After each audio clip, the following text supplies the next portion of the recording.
Well, this is a bombshell. Listen closely. We're getting new reporting about what's going on at the Biden campaign as we speak.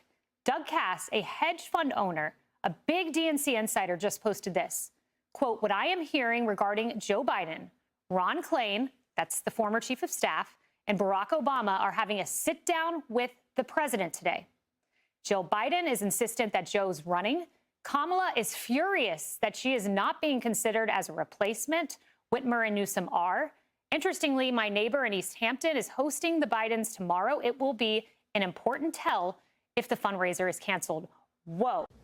People would ask me, knowing what you know now, do you wish like you had a third term?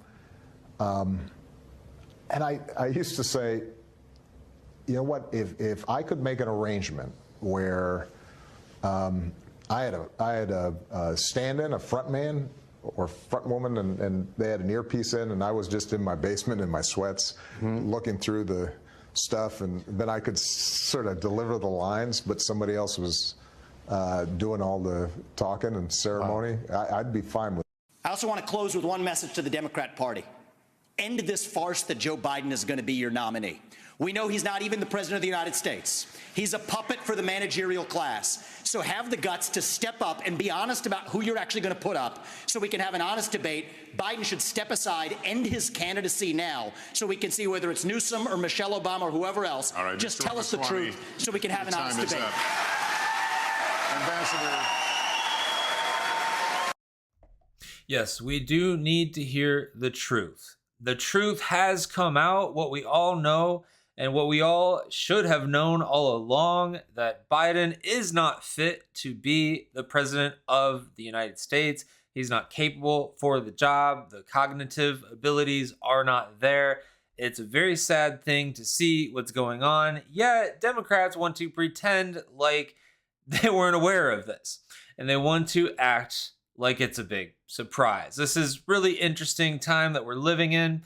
I've got a lot to show you here today. We're going to be getting to a lot. Now, let's remember as Christians that when the righteous rule, the people rejoice. But when the wicked rule, the people groan. And that's absolutely true. And that's what we're seeing right now. In fact, we're seeing the wicked not only are ruling and causing people to groan, but the wicked are lying and being exposed for their many years of lies. My name's Adam Marklis. This is P4GG News. P4GG News, a ministry of preaching for God's glory, keeping things clear, concise, conservative, and most importantly, Christian. It won't be quite as concise in this long edition here. I've got lots of clips that I want to show you, so we're going to go ahead and take a look. Take a look at these. What were the headlines? We're going to take a look at these. First, let's start with some of these headlines, just showing how these liberal networks who are always covering for Joe Biden and saying that this man is absolutely the right candidate for the job. Absolutely, he's the one that should be president. Always they're saying that. And this is what they had to say after this last week's debate. Media reports not making pleasant reading, it has to be said, for Joe Biden this morning. Words like panic, shock, unwell are being used. Tabloids in the United Kingdom, for example, lambasting Mr. Biden's performance, saying it was a disaster for the president. An opinion column for the National here in the UAE said the debate was, quote, an unprecedented fiasco. US President Joe Biden's re-election candidacy crashed and burned spectacularly at the debate against former president and convicted felon Donald Trump. Now, we know that Joe Biden did not want to have to debate Trump. There was some pressure there. What exactly was going on with this whole thing? This was very bizarre. The CNN hosts were sitting there with their head down, asking questions, staring down at their paper, barely looking up for just a moment, keeping things very controlled, starting out with questions that would be problematic for Joe Biden, like things about inflation, very much everything the opposite of what one would expect. One would have expected them to jump in and try to debate for Biden. But instead, that didn't happen. It's a very odd thing. And some of the reason why it certainly was not something that really they wanted to see happen, and something that I think was avoided for so long, is because of certain moments that can occur. Patrick Bet-David on his podcast referred to these moments as the because you'd be in jail moments. You remember that with Hillary Clinton, where Trump had that little shot in there, because you'd be in jail. Well, there was a moment like that. I'm sure you've seen it. And here is that moment. On the total initiative relative to what we're going to do with more Border Patrol and more asylum officers. President Trump? I really don't know what he said at the end of that sentence. I don't think he knows what he said either. Look, we had the safest border in the history of our country. The border, all he had to do was leave it. All he had to do was leave it.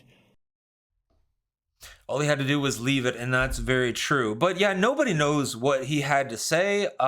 It was a bumbling, fumbling, foolish thing to watch, and it was bizarre. And it showed that this man, it showed how much people are covering for this man, the lies and manipulation that we're seeing continually. Proverbs 10 verse, I don't have the verse, but whoever walks in integrity walks securely, but he who makes his ways crooked will be found out. And we are seeing those who make their ways crooked being found out. Lies are being exposed.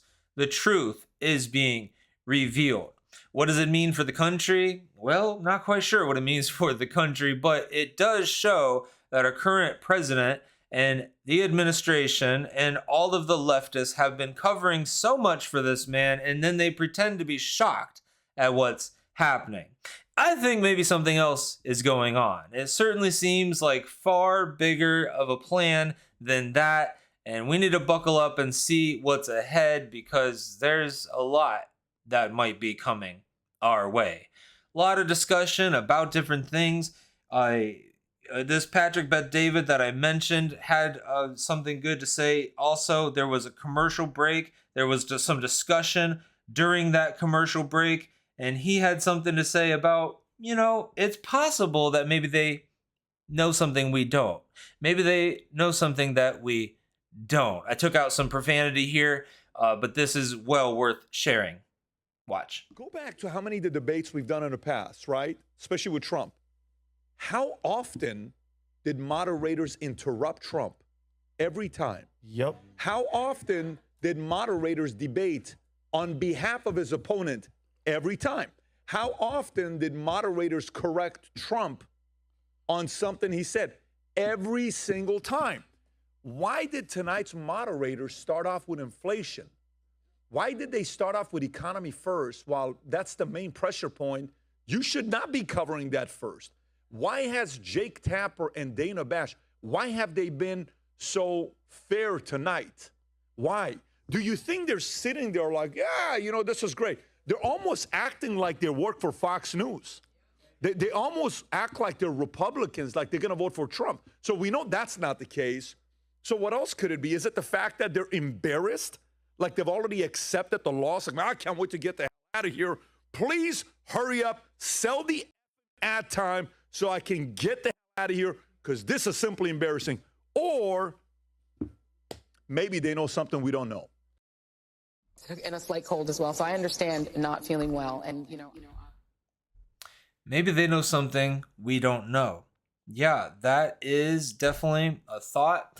There sure seems to be something very strange going on when the CNN reporters come out and head down, ask their question, move on, don't interrupt the Republican candidate.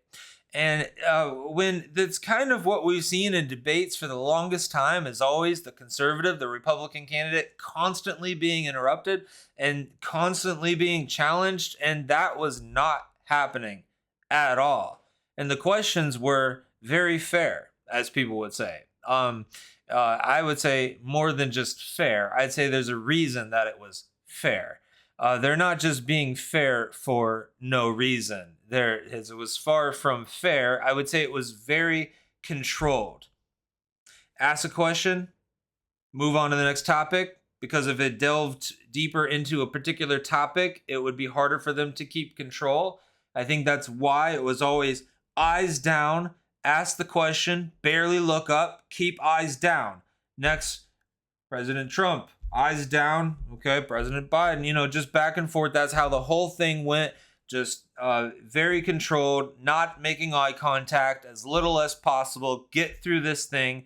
Let the world see that Joe Biden's not fit to be president so we can move forward with our plans, get this thing done with, and wrap it up. That's sure what it looked like to me. There's a lot of different thoughts about that. Here's MSNBC seeming to be setting the stage for the kind of thing that I just talked about.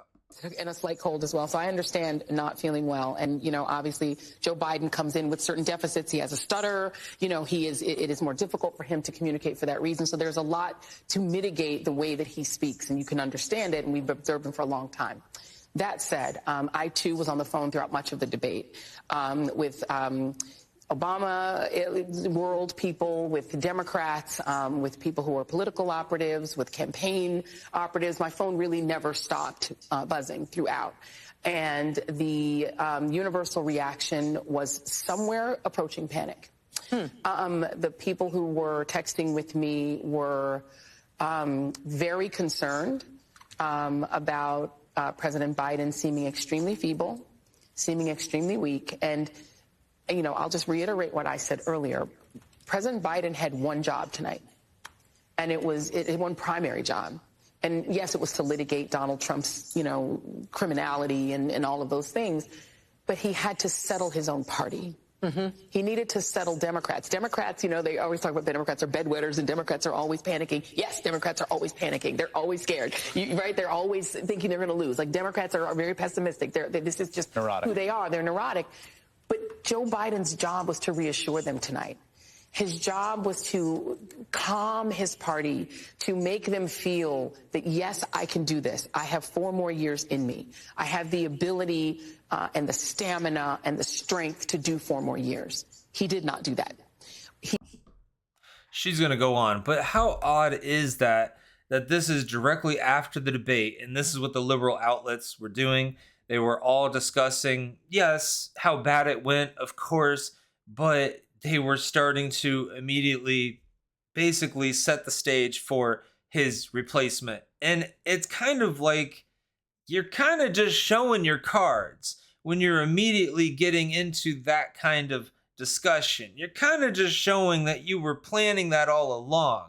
That seems to be, that's sure what it looks like, and that seems to be maybe what's going on. He did the opposite of that. He made them more panicked. Mm-hmm. The people who were texting me were even more panicked. They actually expected it to be better than it was. And now they're in I won't say a full-fledged panic, but it's getting there. And are people that you're talking to who are expressing these concerns, are these people who are involved in Democratic politics, or yes, are these liberals watching TV? These are not liberals watching TV. These are campaign people. Mm-hmm. These are people who are either Democratic operatives. These are people who are former, sort of Obama world administration people. These are people who are in the business. Okay. So the civilians are also panicking. They're also texting me, but I was trying to kind of ignore the civilians and really talk to the campaign folks. People are... they're worried, and there is, it's not a full drumbeat yet, but there is talk of, look, here's the thing. I know a lot of politicians. I just happen to know a lot of them at a lot of levels.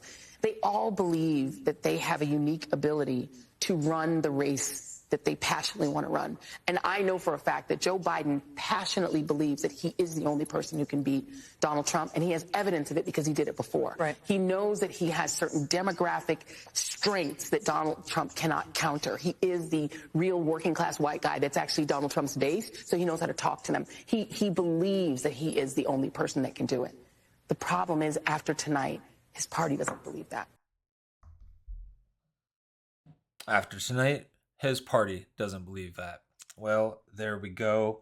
That's the state of things. And the Democrats are coming out and saying, yeah, you know what? We need to get someone else in there. We've been lying for all this time and we can't cover anymore. It's very clear he's not the best candidate. He shouldn't be put out there. In fact, not even really fit to lead. In fact, he looks so frail that not really sure how long this guy's going to last. That's really what it looks like. And actually, take a look at what this guy has to say. This guy's from the Young Turks. He's talking about Biden, what he seems to say is maybe even a guaranteed loss. And he has to say that he's very frail. And this is just yet another Democrat panicking. The whole time the split screen is killing Biden because he's got his mouth open. He looks confused, doesn't know where he is. He's lost his train of thought at least twice in like disastrous shape. Those are going to be played 1 billion times in viral video after viral video. This is an epic disaster. I see people online saying, well, okay, that answer wasn't so bad. No, it doesn't. Any particular answer doesn't matter at all. This thing is over. He looks like he's barely surviving. I don't mean the debate, I mean life. And so there's no person that has a single brain cell left in their head who thinks that Joe Biden is the best candidate to take on Donald Trump. You would have to be even crazier than Donald Trump to think that. This thing is over. I'll guarantee you this. I would bet show me a Democratic politician and I will bet them any amount of money that Joe Biden's going to lose this election if he's the candidate. It's a guaranteed loss. You're telling me this is the most important election of our lifetimes? You're telling me that democracy's on the line and you're going to put on a guy who can't even talk, who can't even sit there and look normal. This thing's a bloodbath. He's going to get annihilated. That is, okay, now the Democrats have to decide. Are they happy to lose? Are they willing to lose? Because this is a guaranteed loss. A guaranteed loss, he says. Yeah, I couldn't agree more with about everything that he said there. It's a very liberal network, the Young Turks, a media company and YouTube channel. And they're very liberal. However, they part from the Democrat Party in that they're willing to say things that others aren't willing to say. And now everyone seems to be willing to say that, yeah, Biden's not fit. And he's absolutely right. He's like, I don't even know if he's going to make it through life, not the next, not the debate. Like, is he actually going to make it through, or is he going to keel over? That's really what he's saying. And you really can't argue with him. Saying that you'd have to absolutely be delusional to think that he's the best candidate. Well, that would have been true 4 years ago. But, and then, the fact of everything that happened with the voting is a whole nother story. Well, let's take a look at something else. This is interesting. Fact checking. CNN fact checking. This is another very odd thing. CNN goes on a fact check and they go hard on this fact check after this candidate. And it's just like one after another after another. They're like, these are all lies. This is a lie. This is a lie. This is a lie. So they were fact checking Trump, right? They were fact checking Trump. No. They were fact checking Joe Biden. Some of them. He said he's the only president in a while who didn't have any troops dying anywhere in the world. Troops have, of course, died on his watch. He said he's put in a $15 per shot cap on insulin and Medicare. It's a $35 a month cap. He said it's a $200 cap on overall drug spending in Medicare. It's $2,000 a year. He said the border now has fewer crossings than when Trump was in office. That's generally not true. He said, or at least strongly suggested, unemployment was at 15% when he took office. It was actually 6.4. He said Trump wants to get rid of Social Security. Trump doesn't.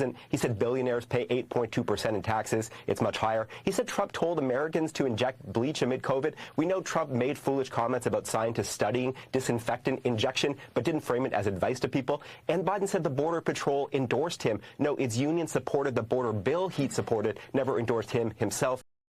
John King has described a panic in... That was rough. That was a rough fact check. CNN fact checking the Democratic president of the United States. That is a very bizarre thing. And if you think that's bizarre, take a look at Anderson Cooper of CNN asking Kamala Harris about the situation and just see what she has to say. It is quite interesting. Clip 7 we're going to be looking at here, and let's take a watch. John King has described a panic inside the Democratic Party right now because of President Biden's performance in tonight's debate. He's been hearing from Democratic lawmakers and others around the country. Some within your own party are wondering if President Biden should even step aside. What do you say to that? Listen, first of all, what we saw tonight is the president making a very clear contrast with Donald Trump on all of the issues that matter to the American people. Yes, there was a slow start, but it was a strong finish. And what became very clear through the course of the night is that Joe Biden is fighting on behalf of the American people, on substance, on policy, on performance. Joe Biden is extraordinarily strong.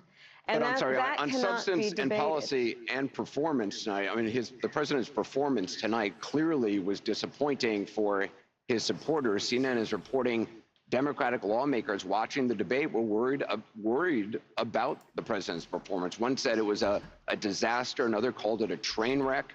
Those are Democrats especially worried that Biden did not punch back on Trump's lies. Listen, people can debate on style points, but ultimately this election and who is the president of the United States has to be about substance. And the contrast is clear. Look at what happened during the course of the debate. Donald Trump lied over and over and over again, as he is wont to do. He would not disavow what happened on January 6th. He would not give a clear answer on whether he would stand by the election results this November. He went back and forth about where he stands on one of the most critical issues of freedom in America, which is the right of a woman to make decisions about their own body. He has been completely ambiguous and all over the place about where he stands on that issue, despite the fact that he hand-selected 3 members of the United States Supreme Court with the intention that they would undo the protections of Roe v. Wade, and that's exactly what they did. And just 3 years ago, we commemorated the 2-year anniversary of Dobbs, wherein women across our country have been denied emergency health care, All that may be true. All that may be true. But the president of the United States was not able to make that case to Donald Trump on the stage tonight. I mean, you debated against then Vice President Biden 4 years ago, and he was a very different person on the stage 4 years ago when you debated him. You must, I mean, that's certainly true, is it not? Anderson, the point has to be performance in terms of what a president does. A president who incites an insurrection against the Capitol. No, but I got the point that you're making about a 1.5-hour debate tonight. I'm talking about 3.5 years of performance in work that has been historic. But whether is that it be the man who we saw on the stage tonight, is that the person you see in meetings every day?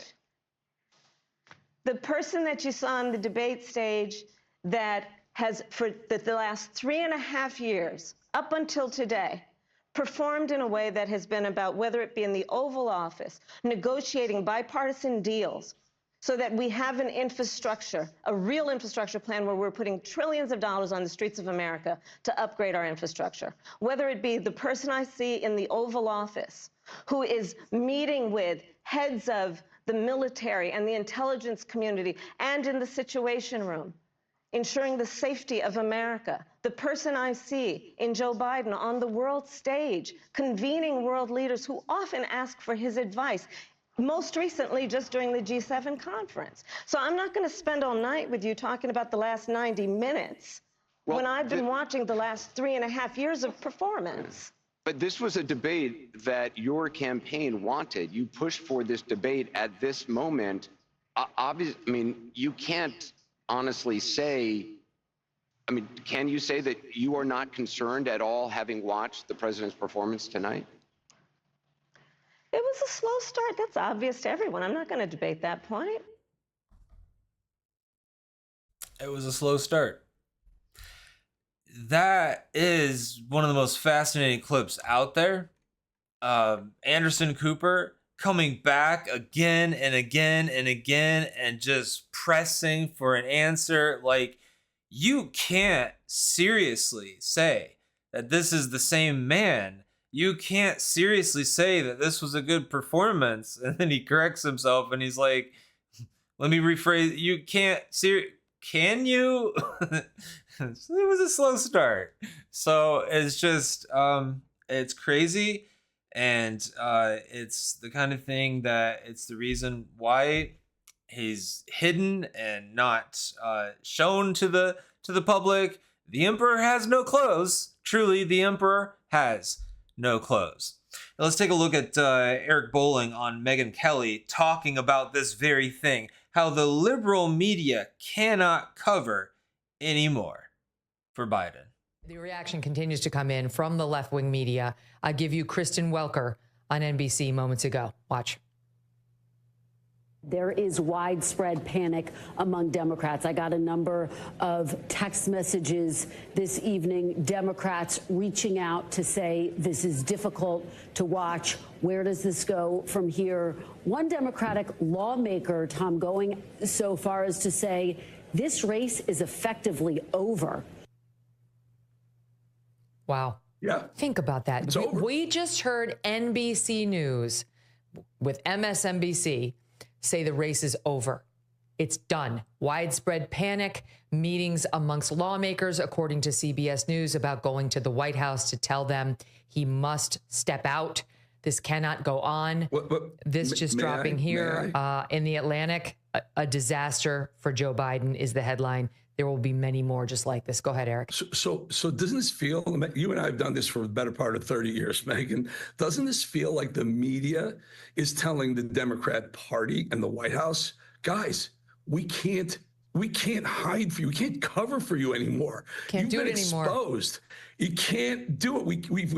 We've provided the cover for you up until now. Now the game is up. We can't do it. So if you want to do this, you're on your own, and you'll lose. They're basically telling effectively NBC, the Atlantic, others, all the left-wing media that have been the shills for the Biden presidency for 3.5 years, 4 years since he's been running, have said, if you're going to run Biden, you're going to lose. We highly recommend you figure out who the next. Very interesting. Gavin Newsom was over on MSNBC post-debate. I don't know. He's throwing his hat in the ring. Well, that's the thing. Who do they have, Eric? Michelle Obama. Who do they have? Michelle Obama is the one they Michelle all Obama want. hates politics. She goes on to give her reasons why she doesn't think Michelle Obama would go for it, why she would replace Biden. He has a different story about it. But interesting that he brings up Gavin Newsom there, because other people certainly are talking about Gavin Newsom. And Patrick Bet David, the PBD podcast that I went to before, this is what they had to say at the very end of the debate. Stay with us because we have full analysis of this debate. Anderson Cooper and Aaron Burnett starts now on CNN. Pat, how much you want to make a bet that they're going to be interviewing Gavin Newsom right now? How much you guys think? They don't have a choice. They have to. They have to, he says. Well, is he right about that, or is he wrong about that? We're out there getting a chorus of questions about whether Biden should step down. There is panic that has set in. There is panic that has set in among people who have watched this debate, who are Democrats, people who are strategists, and some even inside Democratic campaigns. Yeah. Do you think it's unfounded? Well, I think it's unhelpful, and I think it's unnecessary. We've got to go in and got to keep our heads high. And as I say, we've got to have the back of this president. You don't turn your back because of one performance. You don't turn your back on the president, says Newsom. Well, he's there at the CNN studio where the debate was held, center stage. A journalist interviewed him, not just that journalist. And this journalist said, I just asked Governor Gavin Newsom, are you going to be the next Democratic nominee? That's his answer. Well, he's glowing. That's his answer. What's his answer? Here it is. Are you going to be the next Democratic nominee? No, our nominee is Joe Biden. I'm looking forward to voting for him in November. He's going to be our nominee. Because you know that everyone are talking about you as a possible nominee now. Thanks. Are you enjoying it? We're going up here? Thanks. Well, so there's a lot of theories going around, of course. Gavin Newsom, Michelle Obama. There's all kinds of ideas. But then there's this thing called the law. And everything is being presented in a certain way. But what would really have to happen to replace Biden on the ballot? Well, this man had something to say about that on Fox News. This would be our last clip to end with. And this is rather interesting. He seems to be saying they're stuck with Biden, that the Democrats are stuck with Biden. To serve his country, Biden should leave the race. That's the grim assessment from the New York Times editorial board, calling the president's candidacy a reckless gamble following his debate performance against former President Donald Trump. But Biden is remaining defiant. He and Trump both returned to the campaign trail in dueling rallies yesterday. We had a big victory against a man that really is looking to destroy our country. He's the worst. He's the most corrupt, the most incompetent president in the history of our country. I don't walk as easy as I used to. I don't speak as smoothly as I used to. I don't debate as well as I used to. But I know what I do know. I know how to tell the truth. Here with reaction, Fox News contributor and former Congressman Jason Chaffetz. By the way, he wrote a book about puppeteers and who's behind the scenes. Jason, this decision seems to be in Joe's court. There's the book right there, The Puppeteers. Who is making the calls about whether Joe stays in or not? Well, this is a guy who was elected in 1972, 4 years before Jimmy Carter. This is how long he's been around the block. But this whole idea and this whole notion that maybe they should get a different candidate, that's not the way the system works, folks. You can't just go to your convention and say, well, it's not going to be Joe Biden. We want it to be Gavin or Gretchen or somebody else. That's not the way democracy works. And for the party that says they want to save democracy, that's not the way our system real works. Quick, Jason, you're telling us, and we talked about this before we came on camera, even with Joe Biden's participation, most people say, well, the problem is Joe Biden would never give it up. You're telling us, even if Joe Biden said, okay, you're right, I'm not doing well, I don't think I can win, they can't switch out names on ballots. No, it depends on the states. Elections are not run by the party. They're not run by the federal government. They're administered by states. Each state has state law. Once you go through the primary, once you go through the caucus, you have to follow that law. Now, I work with the Heritage Foundation and the Oversight Project. We started looking at this about 4 or 5 months ago. And what you find is there are about 16 states that, short of death or a note from a doctor that says you're incapacitated, you're still on the ballot. In California, even if you die 7 days after the primary, which is long past, your name remains on the ballot. And it doesn't go to Kamala or somebody else. Wisconsin, Nevada, all of these states, they're very pivotal, but you can't just say, we picked the wrong person. We got to go with this other person. His name will not, you can't put somebody else's name on the ballot. So you're saying, okay, Wisconsin, we know, is one of the most critical states in this election. In fact, it might hinge on that state. You're saying that Joe Biden's name is going to be on that ballot no matter what Barack Obama or Schumer or any of these power players say. That's right.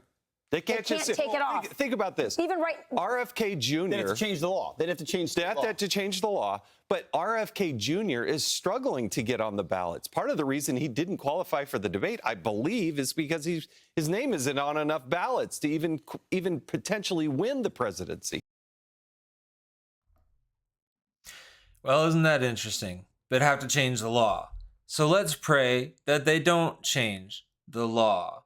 And I think there are a lot of probably many different opinions on this, many different legal experts that will be weighing in on this. But very interesting stuff.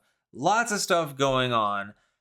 We certainly should be paying attention to this. We certainly should also be remembering that Jesus is king. We're not living for this world. We got to set our minds on things that are above, not on things that are in this world. Doesn't mean, of course, we want to be informed. We want to know what's going on. But we want to know we're not living for this world. We're living for heaven, to be with Christ, with God Almighty forever.